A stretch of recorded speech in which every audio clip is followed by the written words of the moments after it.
বড়দিন হোক অথবা 1 জানুয়ারি, কেক কিন্তু সবাই খায়। তো গোপু সোনা কেক খাবে না তাই কখনো হয়?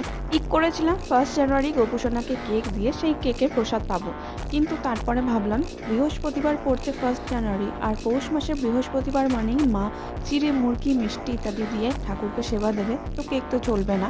সেই কারণের জন্য 31 ডিসেম্বরই ঠিক করলাম ঠাকুরকে কেক দেবো। সেই মতন চলে গেলাম শহরের একটা নামকরা কেকের দোকানে, যেটা আমাদের এখানে নতুন খুলেছে আর বেশ সুন্দর। যাবো করে এই দোকানটাতে কোনোদিন যাওয়াই হয়ে ওঠেনি। তো যাই হোক, আজকে 31 ডিসেম্বরের নাইটটাকে স্পেশাল করার জন্য চলে গিয়েছিলাম ভগবানের জন্য কেক কিনতে। আর গিয়ে পরে অনেক রকমের জিনিস দেখলাম। তো যাই হোক, ঠাকুরের জন্য কেক নিয়ে এলাম। আর তারপর দেখলাম কেকটা সত্যি খুব সুন্দর, যতটা দেখতে সুন্দর ততটাই টেস্টিও ছিল আর খুব সফট, যার জন্য খুবই ভালো লাগলো। ইচ্ছে রইলো এবারে থেকে এই দোকানটা থেকেই আমরা কেক কিনবো। আর এইভাবেই আমরা 31 নাইট গোপুসোনার সাথে উদযাপন করলাম।